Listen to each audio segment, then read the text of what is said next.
Hey, I hope you're getting excited about your trip to Cancun. I am going to show you, I'm going to walk you through your documents real quick. You should have received an email similar to this from me.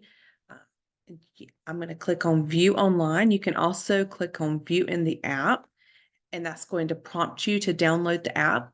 If you download the app, that's going to allow you to see all of this without having to use Wi-Fi or even cell service, which can be very beneficial when you're traveling. You can use it on your phone without having to acquire any extra expenses. So when you open it up, it's going to come up to something like this. In this document section, obviously this is a generic version and not yours specifically.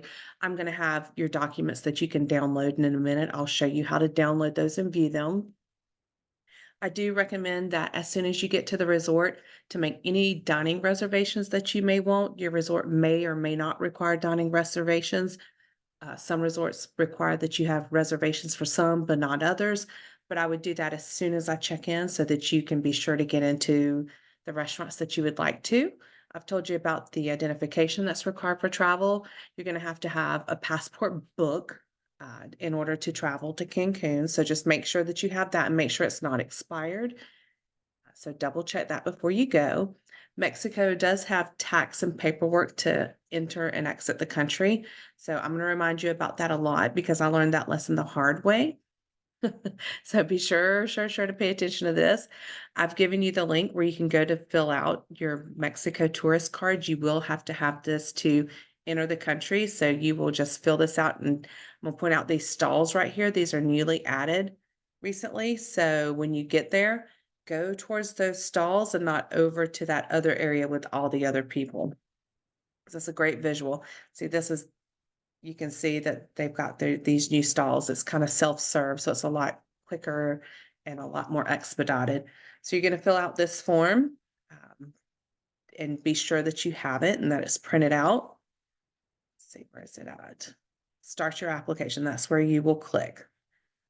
You will do it down here, right here. This is where you will click. So be sure to do this. I would say at least a week to 72 hours before. So go ahead and have that. You're going to need to print it out and have it with you. So, and that's going to expedite your entry into Mexico. So just be sure to do that. And then I've told you, be sure to save the half the government gives you, since you'll be required to present it when you check in for your return flight to the US. If you don't have it, and I've had to do this myself personally, you have to go over to a whole nother desk and you have to purchase it. And it was like $60 to get a replacement in order to get out of Mexico. So just be sure you do that. There is a tourist tax that you're going to need to pay. It's around $11. So I've given you the link here, and you'll need to do this before you do the tourist card because they're going to ask you if you've paid this tax, and they're going to want your receipt number. So you just go in and click on make your payment, and it's going to give you a receipt number. So you're going to need that for your Mexican tourist card. I've given you some information about Cancun. Be sure to review this if you view it. It's a lot of random, useful information where you can see a lot of information about Cancun and Riviera Maya, that area. And there's a lot of information here about safety and health. That's the stuff I want you to pay the most attention to, and the do's and the don'ts. So pay attention to that. Take some time to read through it. It's not super long. And then I've given you some extra information about Mexico here. You just click on that view tab. And I've given you some information about be sure to bring your passports and your photo IDs, and that they're going to put a hold on your credit card for incidentals, and about being at the airport at least 3 hours ahead of time since it's an international flight. If you're coming from a major airport, you need to be there 4 hours ahead of time. Some information about your flights. And I've reiterated that Mexico tourist card, and be sure to save it again. And I'm going to get to this mobile passport app in a few minutes. And very important, make sure that you're careful when you're walking around, because most resorts have super slick floors, and once they get damp, they can be super slippery. I've given you the US Embassy contact information should you need it. I don't think you will, but just in case. And I've talked to you a little bit about tipping. A lot of people want to know about that. I usually carry $50 to $100 in $1 and $5 bills for tipping. because a small tip goes a long way in Mexico when it comes to service levels. And I don't know about you, but I don't like waiting for a drink at the bar. So I tend to tip them here and there, and it improves my service levels drastically. Here is that mobile passport app that I was referencing just a second ago. Be sure to download this app. That's what it looks like. And if you will go ahead and download it, it's going to help you get in and out of customs faster once you get to the United States of America at select locations. Not all international airports have it, but the majority of them have it. But go ahead and download it. Go ahead and set it up because it's going to want a picture of your passport, which can be a little tricky because of the reflection on it. So it's going to want a picture of that. So you need to upload that. And then they're going to want some information like your passport number, issue date, expiration date, that type of stuff. If you already have your account set up, then when you land in the United States, you take your phone off of airplane mode, you can go ahead and answer the 5 to 6 questions that they have while you're still sitting on the plane, submit it. And then once you get into the airport, look for the mobile passport line.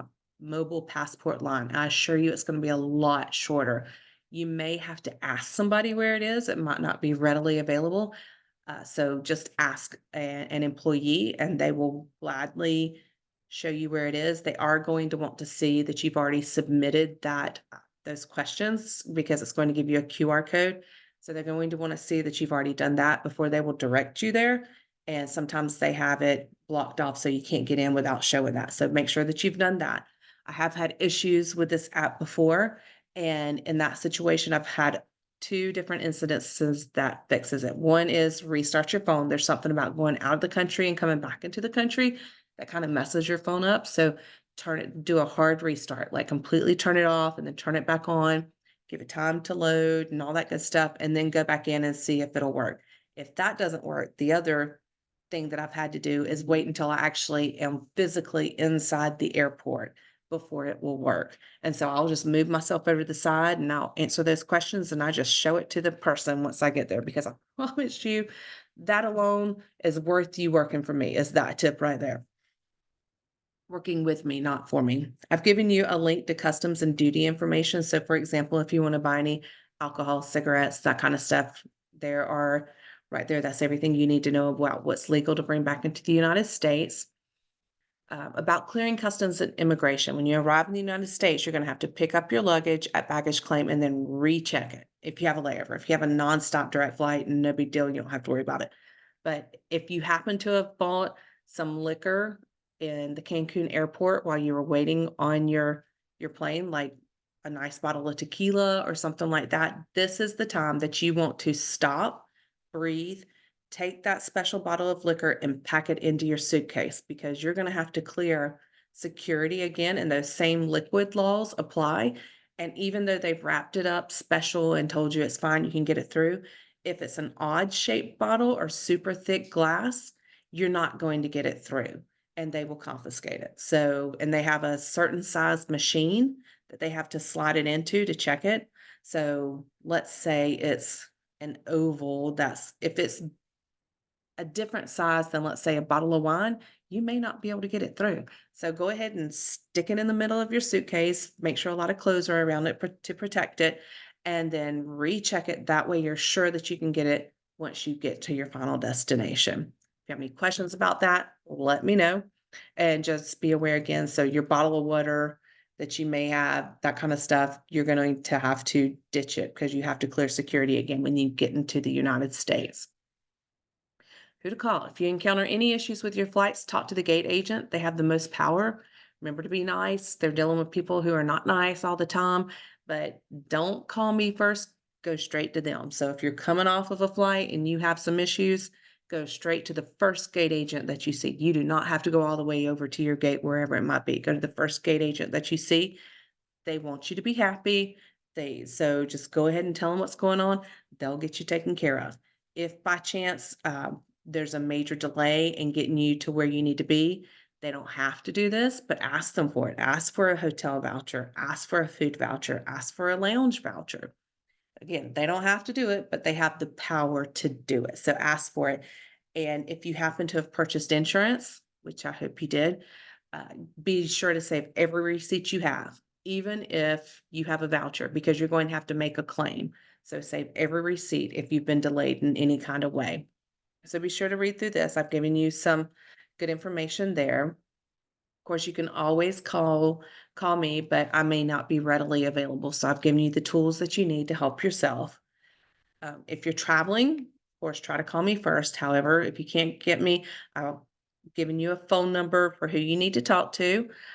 Also, if you're in destination and you're not happy with your room or something's just not right, I promise you, I promise you, I promise you, they want you to be happy. They don't want you to leave and not have had a perfect experience. Also, we have the most power while you are in destination.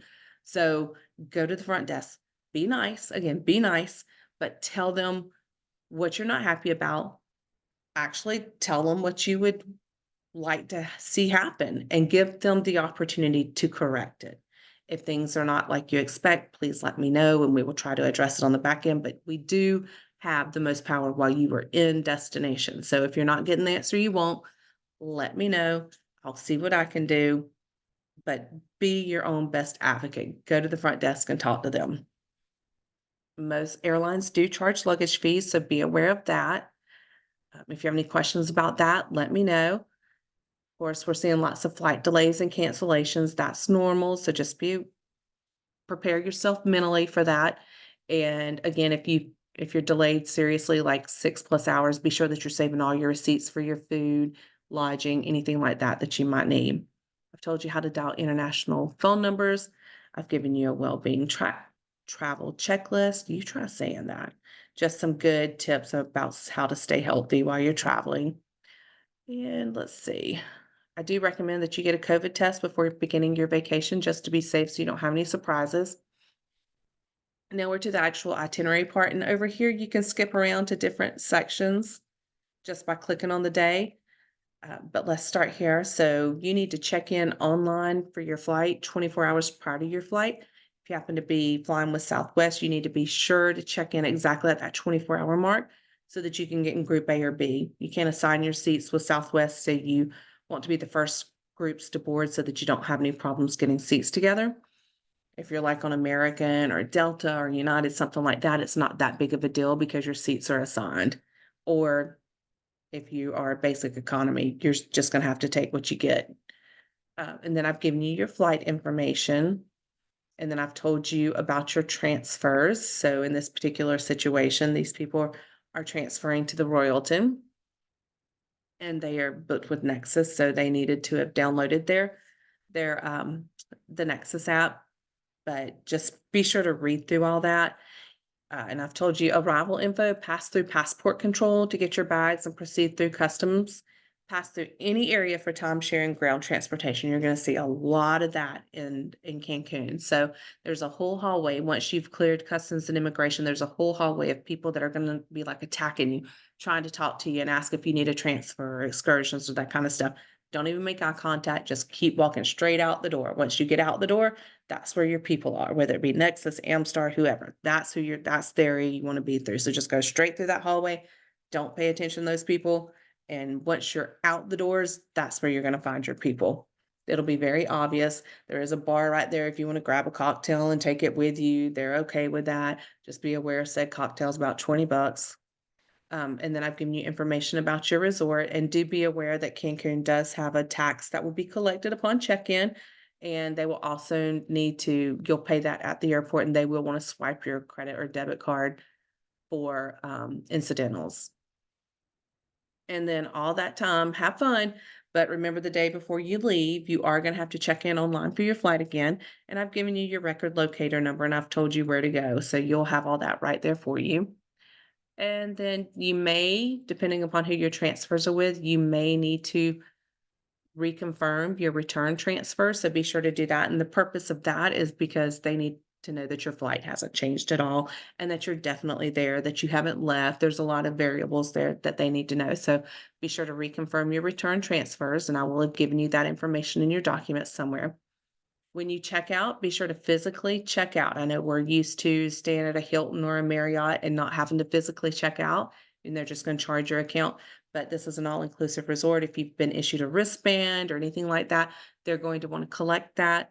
Plus, they're going to give you some type of proof that you have actually settled your account that you can present to your driver to get you back to the airport. So be sure to physically check out. Then I've given you instructions about your return transfer. You can expect about a transfer pickup time of about 4 hours prior to your flight. So just kind of keep that in the back of your head, and then your return flights. So if y'all have any questions, do not hesitate to call me. I hope y'all have a great time and enjoy yourselves. And I look forward to hearing all about your trip. Thanks.